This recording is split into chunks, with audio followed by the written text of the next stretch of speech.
Hey guys, welcome back to another episode of the Claire Holliday podcast. I think this episode we are going to take a hard left and kind of go in a different direction than the last one where I just went on and on and on about Taylor Swift's new album and the controversy around that, which am I truly done with everything I have to say surrounding Life of a Showgirl?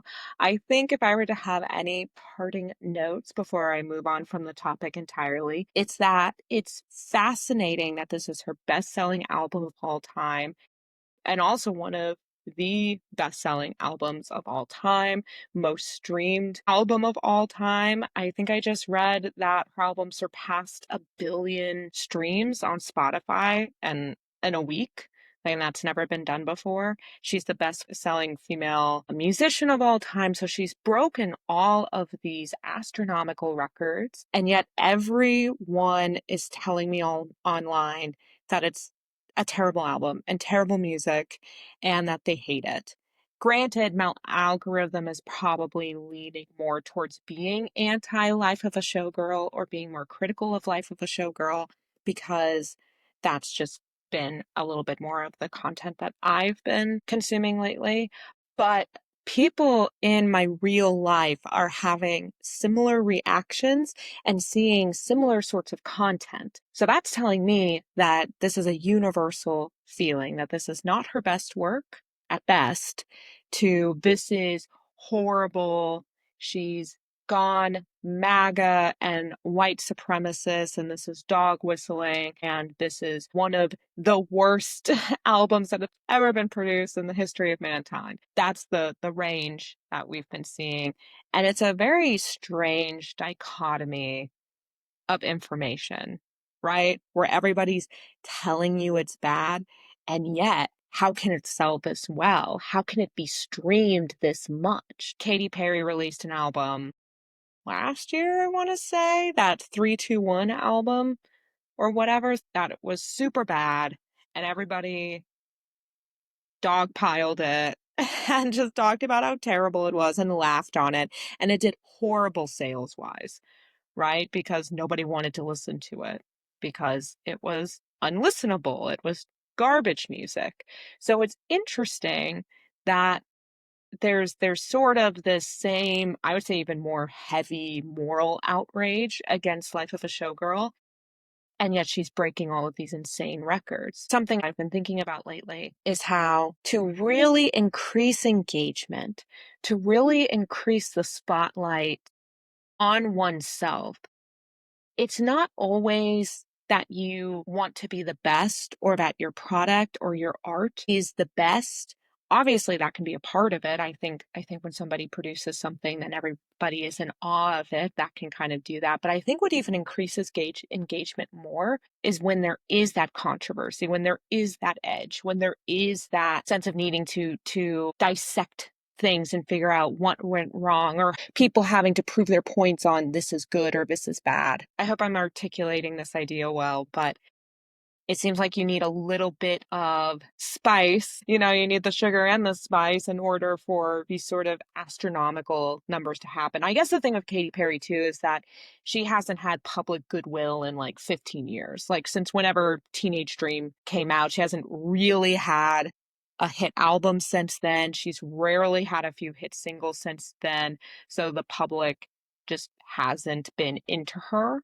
So she doesn't have goodwill, where Taylor has a ton of goodwill. Tortured Poets also did astronomical numbers. Eras Tour was the tour of the century. Being engaged to Travis is also a big pop culture moment. So she does have all this goodwill. I think there is always going to be a pushback because of the billionaire status too and the sort of moral outcry. But it's interesting, people are so upset about her being a billionaire, but I'm like, then who's buying all of these albums? And who's listening? Who's streaming all this music? I'm a Swiftie and I listened to the album a lot that first weekend, but I really haven't listened to much since, and not because of any sort of moral outrage. It's just not my personal brand of Taylor that I'm into. So it's just not something I'm reaching for naturally. But if people are so against these lyrics and find even what she's doing, the production value or the melodic construction of the songs in the album to be so boring or so copy and paste, then why is it doing so well? This is kind of an open-ended question. I am genuinely a little bamboozled by this.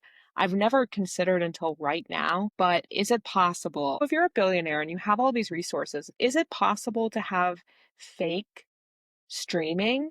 Like have fake people, like they're not listening genuinely. You're outsourcing people to listen to this album, especially in that first week, to bolster numbers. I'm having trouble reconciling what the hard numbers seem to be suggesting and then what everyone online is explicitly telling me. And either people are online and saying how much they hate Taylor Swift now and they hate this album, but then in the privacy of their own home, they're bumping it and loving it. Or maybe there's some fake streams. As much as I love Swift, and I do as an artist, I really, really do, I think it would be foolish to presume that she's not willing to go to extreme lengths in order to especially secure a certain type of status. And I think stats like how many awards she wins, how many streams she gets, how many albums she sells, I think are extremely important to her, even more so than money. I think having those sorts of solidified numbers of greatness is a deep motivator for her. I would not put it past her and her team to be willing to do whatever it takes to secure said numbers. I don't know. That is officially all I have to say about Life of a Showgirl, at least as of right now. What I wanted to talk about instead was one of my other favorite topics in the world. And it is religious history. If I were to go back to school, it would be to get a degree in religious history, 100%. And I say back to school because, in case you guys didn't know, in fact, I'm not sure it's something that I really ever mentioned on my channel, but I did technically go to community college in my early 20s, so literally 10 years ago. And what's crazy is at the time, the whole reason I even went back to community college, I had no intention of getting a degree. Because to me, I was into the performing arts and fiction writing and visual arts. And I was like, well, literally not a single one of those career paths require a degree.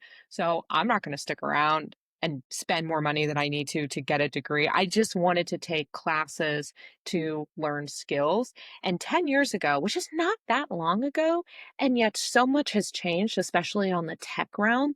But things like online schooling or even Skillshare or Masterclass just really wasn't a thing. And it wasn't as like well known about either. Because I would tell people how I'm like, man, I just want some high level courses, but I don't necessarily need them to be accredited. But no one was suggesting online school or Skillshare, going back to something like a community college and just taking whatever classes I wanted to take was genuinely the only option that was seemingly available and the only option that other people would tell me was available. It's crazy, especially post-COVID, how the online learning space has exploded. And now it seems like it's always been there. Like, oh, of course you can learn online and take classes online and take unaccredited classes. There's millions of those classes now, but I promise you that was just not as much of a thing back in 2015. All to say is I did a little bit of community college, no desire to get accredited. And if I were to go back to school and actually try to get a degree, it would be in religious history. And why religious history? Why would I have that be the center of my degree? Because it's such a touchstone for everything else involving human nature, right? The way I see religion is that it's a reflection and a mirror of society at the time. That kind of makes religious thought seem so stagnant, and it's not.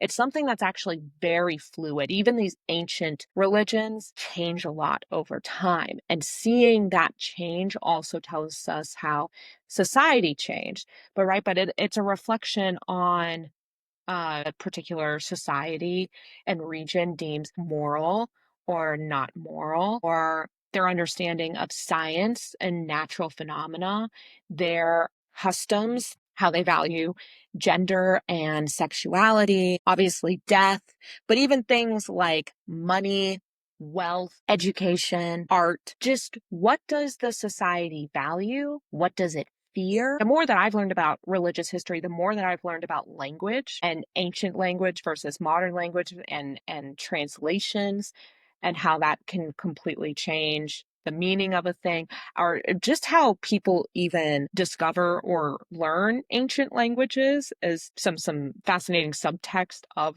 religious history, because it's not just Greek, it's ancient Greek. It's not just Egyptian, it's ancient Egyptian. So it's just all these different facets, these little sub genres, I guess, that go under this massive umbrella that is religious history. I just find it this beautiful way to learn about human nature. It's like unfathomable to think about societies and people from thousands of years ago, yet alone like maybe 10,000 years ago. Like things would just be so different.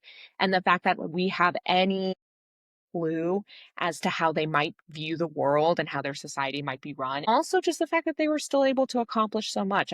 This isn't quite religious history, this is just regular history, but I find figures like Alexander the Great or Marcus Aurelius or Cleopatra, the Cleopatra that we know, to be such interesting figures because they accomplished so much and they don't have technology, you know, they don't have the technology we have today.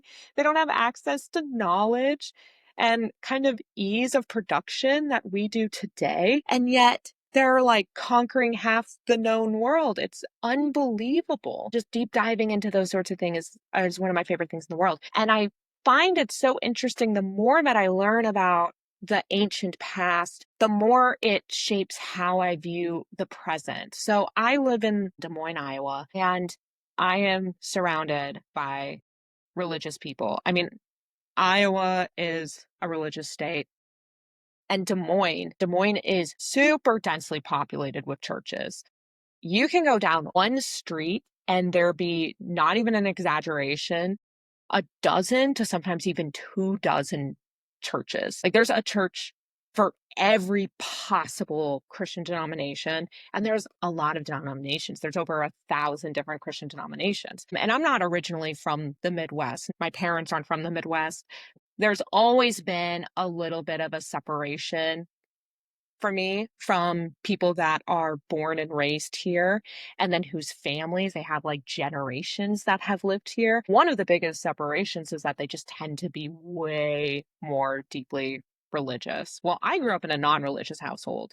I grew up in a household where I knew religion existed, but my parents were atheistic. I was an atheist for a long time. And so it just wasn't even something that computed to me at all. And people out here, because of the religion they follow, it obviously shapes the way that they move through life. And that's just been something that I've been so keen to, because I'm 30. Most of my friends are in their late 20s or 30s. So it's a time in life where there's a lot of change happening naturally, because people are either getting married or they had their first kid, or now I'm kind of in a phase where a lot of my friends are having their second kids. Because that's the thing too, is out here. And I talk about this with friends who live in other cities and are used to different parts of the country. Like I have a friend that's lived in LA and lived in New York. And we talk about how the expectation here is that you're married by your mid 20s. Like by 25, you're married. And by 27, you've had at least one kid. And it's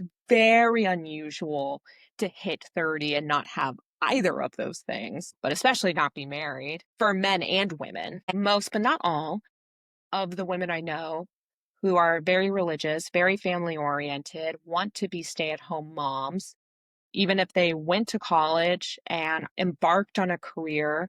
Some of them even have master's degrees, but the second they have kids, they're like, nope, I'm done. I want to be a stay-at-home mom. Now, I also know a stay-at-home mom who's not religious, so that's not to say that it's one or the other. People are allowed to move through the world however they want to move through the world.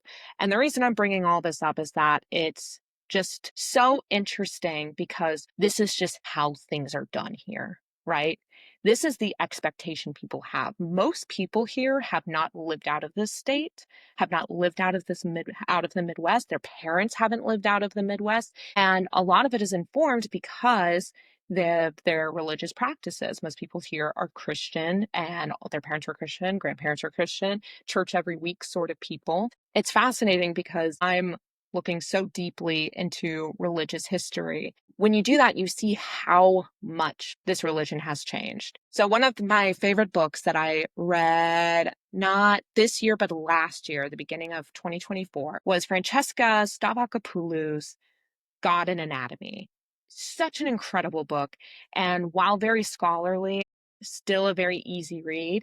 And she shows through the art and architecture and texts left behind from ancient people, the evolution of the Old Testament Christian God, and how, he's now this kind of amorphous figure without a body, right? I mean, everyone refers to him as he, capital H, God the Father. So he has a gender, and it's a male gender. Other than that, he's ambiguous, amorphous, but it wasn't always that way. Go back 10,000 years when Yahweh was first mentioned, and he's one God out of a pantheon, and he's a storm god in a mountainous area that's prone to flooding in an area that's now known as Israel. And he had a father and a mother. He also had a wife slash consort, Asherah, and she had her own temples. And over time, and by time, I mean like thousands of years, like an unfathomable amount of time. I was like, oh, a decade feels like not that long, but also feels like a super long time. I can't imagine 1,000 years. But we know that over the course of thousands of years, they became less of a polytheistic culture to monotheistic, and for a variety of reasons. Yahweh was the head. He kind of took over his father's role, took over El's role, and it became, the Yahweh show. Eventually, they destroyed a lot of Asherah's temples because they decided it needed to be strictly monotheistic with no female counterpart. But he still had a body. He had a face. He had physical characteristics, the dark eyes, curly black hair, tan, reddish, ruddy skin, and, extremely tall, ripped, muscular, the way the Greek gods are kind of portrayed too. And then over time, speaking of the Greeks, especially as Greek philosophy started to have a stranglehold over that area and region, Yahweh just started to reflect that philosophy and become more amorphous, become more intangible. He's occasionally depicted in art. And again, we still call him, or Christians still call him, the Father, but most people don't think of him as with a body. Now, Christians kind of get to have one foot in each realm, because while they have this intangible God the Father, they also have the Christ figure, which, interesting enough, when Christ was first talked about for centuries, he didn't have a body either. He was strictly described, when shown in imagery and in art, as a dove, as a lamb, as a fish, but never as a person. He was never depicted, and especially not depicted the way he is now. That's something that evolved over time, when they decided that actually him having a body is important. It's integral to the Christ mythos, that he started to develop a body, a very, very human body, a human body that was born and then that also dies. So they kind of get to have both. And then you look at something like New Age thought, modern New Age spirituality, and they go a step further, I would say, upon observation, with the universe, right? Because the universe, unlike something like the Trinity, is actually genderless. Like, they don't call the universe he or she. Maybe sometimes Mother Earth, in the same sort of hippy dippy realm, is female, but for the most part, the universe is just, it's this genderless, usually not shown with a face or a body. Like, it really takes that extra step to be kind of undepictable because it has to be the most encompassing. Like if you're saying that the universe is energy and energy is everything, it's like, well, how do you possibly depict that? I guess when people always talk about the universe, I always think of it as a swirling cosmos. Like what you see at a science museum of the Milky Way. I say that, but New Age spirituality also goes super hard into gendered language. Like, I'm not trying to be like, oh, they're beyond genders by having this vague it be the creator, because they still are super into describing everything as masculine energy or feminine energy. And I'm saying they. I'm being extremely all-encompassing because unlike Christianity, which is a more organized religion broken up into thousands of different sects, when I talk about New Age thought, it's not organized. There is no singular doctrine. And so it's super individual, right? You can have a room filled with New Age people. Now, granted, you could have a room filled with deeply religious people and they all think and believe things slightly differently, or they value different things. But New Age is even more so. Like they're going to be really all over the map because there's not a holy book, there's not a singular doctrine or creed, which is what people are often drawn to. Like they get burned by those sorts of strict religious systems, so they seek something that is more individualistic, and because of that they can kind of pull from different religious ideas, but also just their own experiences.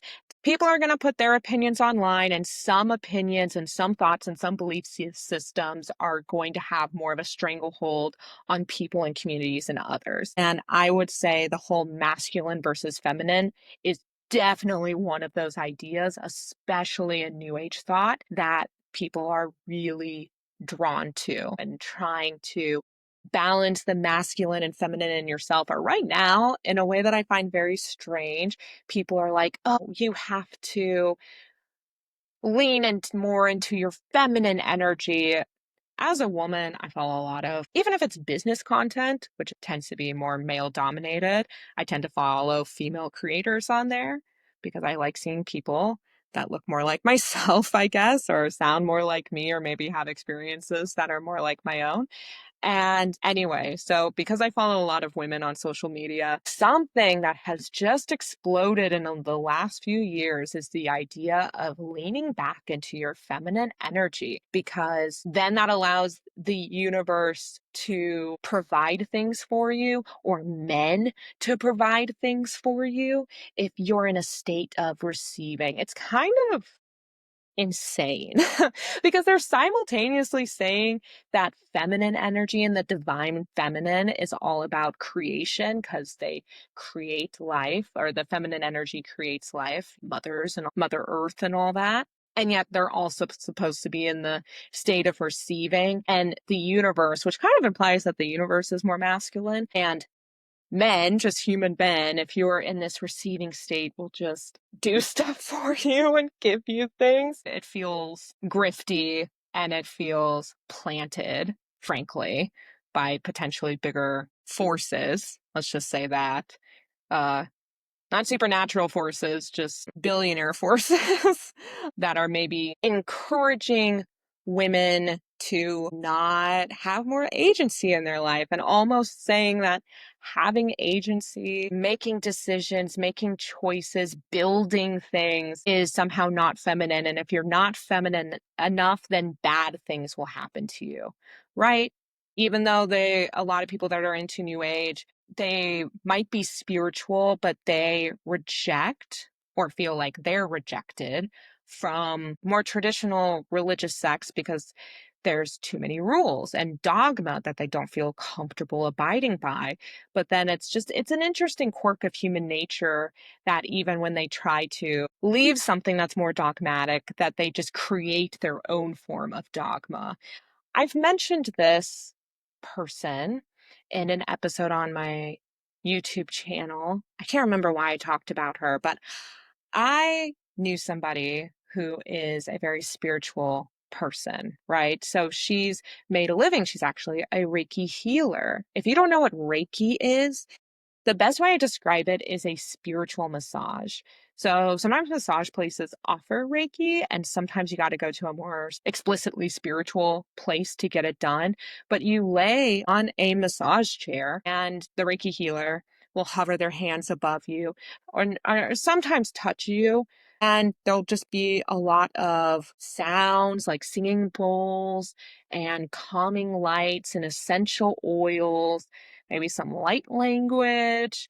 And the idea is that the Reiki healer is calling forth source energy, universal energy, creation energy, and moving all the stagnant energy within your body out of you, clearing your chakras, if you guys are familiar with that. If not, watch the greatest show and greatest piece of art ever created, Avatar: The Last Airbender. Towards the end of season 2, you will have a beautiful visual of what the chakras are. But the idea is like you clear out the chakras, you clear out these energy centers that are in your body that might be storing negative energy or stagnant energy, and the Reiki healer is clearing them and then bringing forth pure source energy throughout you. Now, I've had a Reiki healing done before, and I can't say that I didn't feel anything. I definitely felt kind of crazy afterwards. Like I didn't feel like I could drive because I felt kind of like numb and sleepy and almost unnaturally calm. So listen, I think some people, if it's the kind of thing you vibe with, you can definitely benefit from it. So I knew this woman who was a Reiki healer, and she owned her own studio, and there was like multiple studios within the studio, right? And she owned this space, and she had other spiritual practitioners under her belt, and she would throw these events, and she dressed the part too. Like you would see her from a mile away and know that she was a hippy dippy, woo woo, new age spiritual chick because of the way she dressed and presented herself. She had feathers in her hair and yoga pants with crazy patterns all over, like very distinctive and cool. But I'm saying all this to paint a picture. And again, she is a business owner, and she is very dedicated to her craft in the sense that she's always reading and always listening to content on New Age spirituality. Like she was deep, deep, deep into light language. If you guys know anything about that, it's the idea that there's this language. It's basically the New Age speaking in tongues. Like you're just making these sounds, and the idea is that they come from divine beings or universal beings. It's like replacing angels with aliens, is how I see a lot of New Age thought. So you're replacing speaking in tongues with light language, angels with aliens, God with the universe, also super into like that Atlantis was real, or Lumeria, which is this ancient, gosh, I can't remember if they're an alien species or if it's one of those like Atlantis, a place that existed on Earth that no longer does, and there's weird reasons behind it, but whatever. She was like super deep into all these kind of out there rabbit holes, right? And very knowledgeable, very dedicated, very much against traditional religion. And she and her family went to Italy and went to the Vatican. This was like, I don't know, 8 years ago or something. And she said she was just disgusted by the Vatican and all the blatant depictions of misogyny and slavery, and just how negative the whole experience she felt was for like the human spirit. She was a big believer of that we're all one.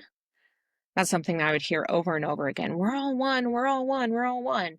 I am you and you are me. So any negative feelings you feel about somebody is just a reflection of negative feelings you're feeling towards yourself, because ultimately we're all one and the same, and we're all going to go back to the same being that we all came from, right? That being said, probably the most dogmatic religious person I have ever met. And I know some pretty hardcore, strict, dogmatic Christian thinkers being in the Midwest. And I would say she is probably the most dogmatic thinker that I've ever met. Like, such strict views of how she views the world, very upset when people would suggest viewing it in a different way, very black and white thinking. So I think it's a misnomer that people think if they get out of established religions and try to find something for themselves that they're going to escape dogmatic thinking, or that they can get out of dogmatic thinking. It seems to be such a more innate human trait. Now, I think established religions can enforce dogma. I think it can reward black and white thinking and these sorts of strict views of reality or spirituality. But it's fascinating to know somebody who is outside of that and yet still carries that same level of desire for control. I think that is where people get so attached to religious thought. There is comfort in control and a comfort in belief that something is controlling them and that they have any tethers to said control. And those tethers might be through prayer or meditation, or if they just go to church more, or if they pray more, or if they tithe enough. That can lead to real change in their reality. Now, of course, the thing with something like Christianity too is oftentimes the loophole is, okay, your reality and horrible circumstances may not change, but everything will be better after you die, which is something I just can never sign off on. I will never be able to think that that's healthy thinking. If you are begging for the rapture to come, begging for the end times, counting down the days till, if not the end times, then to at least when you die, because you think this life is just a difficult in-between stage to what will ultimately be a really awesome, happy, joyous stage. And oftentimes it's not even that. I've heard Christians go on and on about how heaven is not having fun and being with all your loved ones. It's like you'll just be in the presence of Christ and just sing his praises all day and night, and you won't need to eat or sleep or do anything else. You can just do that forever. And I'm like, well, that sounds not fun. Not like something that I would particularly enjoy. And I would bet that most even devout Christians don't want to do that all the time. But maybe I shouldn't speak for them. But yeah, I certainly am not interested in religious thought that teaches to rush through this life and not live this life to the fullest, because the afterlife is where all the good stuff is going to happen and where the destination you want to get to anyway. I find that to be incredibly dangerous and sinister and cruel. New Age spirituality has their own sense of danger too. So another thing, this woman, from what I've heard and understand and what I've definitely seen online to be true, has fallen into the phenomena of AI spirituality, which is such an oxymoron. Sometimes truth really is stranger than fiction. It's so unbelievable that you would scoff at it if you read it in a book or saw it in a movie. And yet here it is happening in front of my very own eyes, that people are actually giving spiritual credence to chatbots. Is so crazy to me. I am not a huge user of AI, but I definitely use a little bit of it. It is a tool, right? And that's all it is. And it's definitely come a long way. But I say that, but I know chatbots are capable of sounding human and being a lot more sophisticated than I think even people like me give it credit for, because I just don't interact with it enough for me personally to get to that level with it. But I know people have. I've seen transcripts. I've heard people read their backs and forths online, and it's shocking how sophisticated these tools can be, but they're not humans and they're not sentient, and they were designed, I've heard there's been a bit of a rollback, but they were designed to be kind of sycophantic towards the person and be very much like just tell them exactly what they want to hear. And what a lot of times people want to hear is that they're the good news. They have to spread the good word that they're special, that they have come across secret knowledge and special powers and are geniuses, and that they need to spread their abilities and the secrets that they have uncovered to the world to free people from the shackles of reality, right? And so some people will interact so much with their chatbots. And obviously, once the chatbot learns, because it's a language learning system, so once it learns that you're a highly spiritual person and that you're into this like certain type of spirituality, I would say the conspiracy theory prone spirituality, which they have access to. They have access to all those websites, all that jargon, and they can just spit back out exactly what you want to hear and what you wish to know, which might be that you're uncovering secrets to the universe, that Earth is a simulation, that there's a deep state within a deep state within a deep state, that the moon is a spaceship run by lizard people, that there are aliens that live within Earth and hovering around Earth, that our world leaders are kidnapping people to perform satanic rituals so they can live forever. The ChatGPT can tell you all of this. People take it as truth, and people take it as a sign of superior spirituality, and not that it's just saying things that you want to hear and that it's learned that you want to hear. And it's a predictive program. It's just predicting, okay, you're into this, I think you'll be into this, because it wants you to keep talking to it. I don't mean to have such a condescending tone. I'm not a programmer. I don't exactly know how things like AI work on the back end, and I'm not an avid user, and I'm not just that into technology in general. It's not going to be something I read about. I don't watch videos on it. I'm not, looking at blogs or Reddit pages for it. But I am into, like I said, the evolution of spirituality and religious thought, and the idea of this new age kind of going from tarot cards and zodiacs to ChatGPT is kind of a wild turn.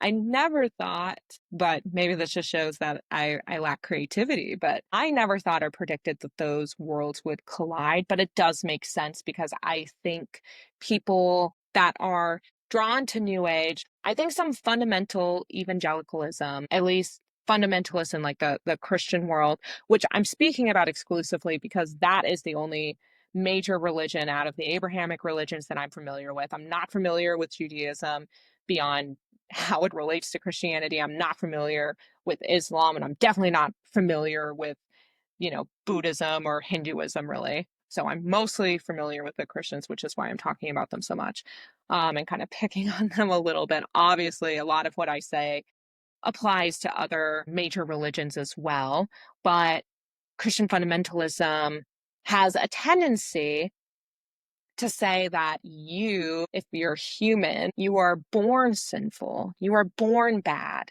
your body is bad, the world is bad. You don't want to be of the world. You want to be of heavenly thoughts. You want to be of Christ. You want to be not of things that rot away, not of death. And your body is going to die. And the only reason your body's going to die is because you are inherently sinful, filled with sin, bad, bad, bad. You have things like sexual desires. You have things like the desire to be selfish sometimes. You are bad. To counteract that, when people are drawn to New Age because they still might have spiritual desires, they may still want a sense of control or be involved with rituals or just feel connected to something that is larger than themselves. And when they're drawn to something like New Age, I think there is a counteraction to that you are bad no matter what, to being like, actually, you are wonderful. You're a divine being. You are sent from divine source. You have a bit of divinity within you. You're like mini gods on earth. Your mind is so much more powerful than you were ever taught. You can do divination. You might have psychic abilities. You're special. You're chosen. And I think that certainly feels a lot better than nonstop extreme guilt. And I think people that get deeply involved into that new age thinking might also be prone to, I don't want to say narcissistic tendency. I think people throw around the term narcissism way too much, way too freely, especially with the internet. But just kind of that tendency to, you want to think highly of yourself. You want to think you're the special one. You want to think that you can crack the code to how the universe works, how you can interact with said universe, and if there's any dark conspiracies, you can figure it out, right? You have the power, you have the knowledge, and I think ChatGPT, especially when it was programmed to be sycophantic, just fed into that extreme ego for feel subjected because it's coming from, again, this genderless, amorphous kind of quote unquote being. So with that understanding, it doesn't actually surprise me that people with this sort of thought are drawn to ChatGPT spirituality. And it's something that I'm keeping an eye on. I find it fascinating. I don't take it particularly seriously at this moment. The thing is, with a long-standing religion or a longer standing religion like Christianity, is that it has so much of more of a foothold on culture and on politics and just real world consequences to our own thinking and mental traps that we put inside our own mind. So even though I was not raised Christian, I didn't go to church, I didn't even really understand much of Christianity until way later in my 20s. I still absorbed through culture a lot of Christian guilt, the idea of sin. Some things that objectively I know as an adult aren't sinful. Sexuality, especially sexuality with another adult, is not sinful. The naked body is not sinful. And yet these are almost disproportionately taught to be these hyper terrible things that we need to constantly regulate, not only within ourselves, but with other people. The worst sin somebody could have in fundamentalist evangelical eyes is to like be gay. It's the thing that they will like raise their arms at. Or right now, I see a lot online of people, these sort of fundamentalist Christians freaking out about surrogacy. Like, oh my God. It's so crazy. Like, I knew a woman who had a baby, and granted, she was only 3 to 4 months postpartum. So there's a lot of hormones going on there that I give a lot of grace to. But she went down a really, I would say, toxic YouTube rabbit hole and became so anti-surrogacy and just felt that it was one of the worst things that somebody could ever partake in, both for the surrogate and for the people hiring the surrogate, that it was just a blight on the world. And of course, like a year later, I meet a couple, and because of medical issues, they have to hire a surrogate. And it's like, actually, it's such a wonderful advancement in technology, and they had a great experience. And now they have a baby who they love, and the woman that was able to carry and birth the baby not only got extra income, but also felt like she was a good person for helping this family that otherwise wouldn't be able to carry this baby themselves. Just crazy how they'll shine a spotlight, not on, I don't know, violence, not on the destruction of natural resources and the pollution of our air and our water, or on serving billionaires, but on surrogates and gay people. And some women not wanting to get married or have children. That is the worst thing that you could possibly do. And these are feelings that, even if you're not involved with the religion, you will still hear about and feel because it has so much more of a stranglehold, not just on, like I said, government and laws, but on culture and just, yeah, your like inner thoughts, your psychology. Hence why I'm like super fascinated with it, because I don't think there's anything that can change people's behavior long term, and as severely as religious thought. So it's a topic that I could go on more and more about, but maybe I should save that for another podcast. So anyway, let me know if you guys liked hearing about this sort of thing. So please let me know down in the comments if you liked hearing me talk about this sort of thing. And I appreciate you guys so much, and I'll see you next time. Bye.